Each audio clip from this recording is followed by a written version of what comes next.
Hello, everyone, and I hope you've had quite a great time. I'm Mohammed, and as you know, today we're going to talk about coherence or relationships between the different parts in this sixth episode of Writing Space. So, if you remember all of the details we talked about in the previous sessions, you know that last week we talked about writing a good body paragraph. And if you recall, I talked about how we need to have three very basic concepts covered in a body paragraph so that we can call it a good body paragraph. But the question remains, how do we make the connection between all of the different parts? How do we make it clear how these different parts in a body paragraph and in a writing in general are related to one another? So take a look at this example. We're going to talk about this question. Some people believe that nowadays we have too many choices. So, this is the main idea that we need to talk about. And the task asks us, to what extent do we agree or disagree with this idea? This question is one of those tricky ones. It's not actually quite easy because you need to go into a lot of details, and it's rather difficult to convince the examiner about your point of view. So, let's take a look at this example that I have over here, which is a fairly good example.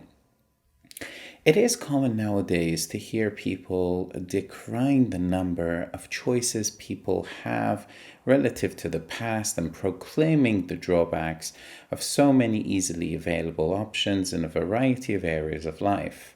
Okay, so over here, the writer is actually paraphrasing. If you remember what we talked about in Writing Space 1 and 2, where we discussed about how to analyze the question and how to come up with a good introduction, I go into a lot of details about all of the things you need to keep in mind over there. So if you have forgotten, just go to the first episode and please watch how to analyze the question and write the introduction again.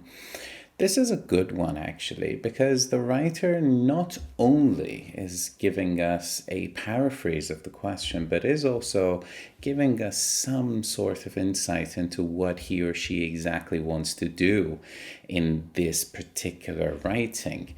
And then in the following, the thesis statement, while I think that there is some truth in this, increased choice is ultimately a positive trend because it opens up options outside the mainstream.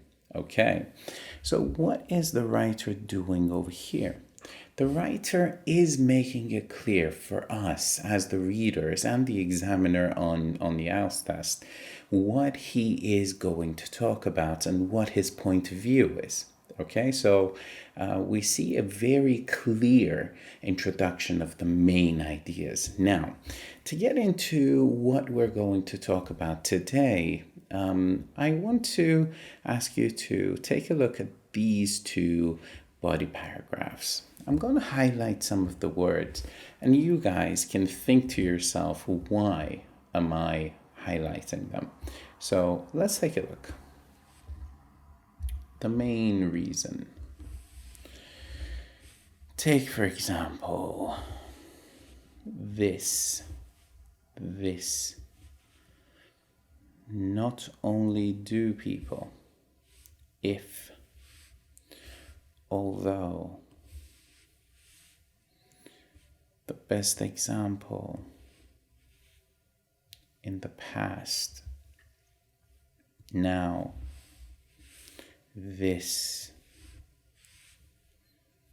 Okay, so guys, I have a question. What are these words doing for us? Why does the writer actually use these words in his or her writing? Well, it's actually clear. They want to make a clear connection between all of the different sentences that they are using. So let's take a look at the first body paragraph. Over here, the writer starts with the main reason why.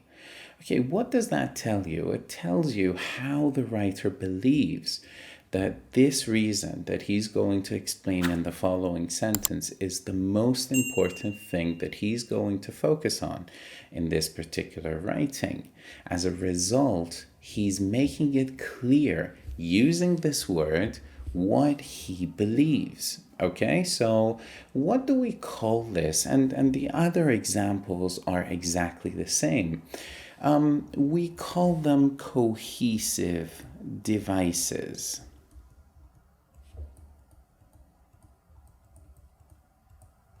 Now, what are cohesive devices? Any word or group of words that you guys use in a writing or a speaking that creates some sort of a connection between the main ideas or the ideas that you're using, the sentences that you're writing. Any word that creates the coherent between them is called a cohesive device. So it's particularly important to take into account using a variety of different cohesive devices and using them in a good way. So don't forget that iOS has a clear definition of not overusing them or even underusing them. We just need to use them wherever we feel that we need to create some sort of connection between the sentences. Now, take a look at all of these examples that I have over here. How many of them are very famous cohesive devices? When you take a look at all of them, you see only this. Although, so we only have one very famous cohesive device used over here, but the rest of them are pronouns. So sometimes in this case, and in this case, the writer is using grammar to create cohesion. So the usage of different grammatical items to make connections between the different sentences would be a good solution to raise the variety of your cohesive devices in your writings for IELTS or any other English proficiency test. So please keep this in mind that we need to show our control over the fact that we know how to use different cohesive devices in our writing. Now, whenever you're doing your writing, you need to keep this in mind that you need to ask yourself this question: am I making the connection between all of the sentences clear?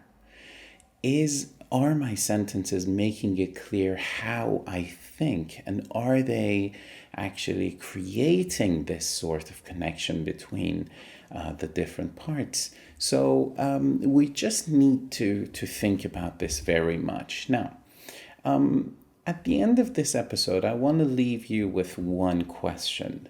Apart from cohesive devices or these linking words that we can use, how else, so what other ways can we have to increase the coherence of a writing? Are there any other ways that you guys can think of? So please think about that. Write it down below in the comments for me, and I will respond to it. Thank you very much. Don't forget to subscribe this page and click on that little bell button so that you guys get notifications whenever I post something new. Thank you and take care.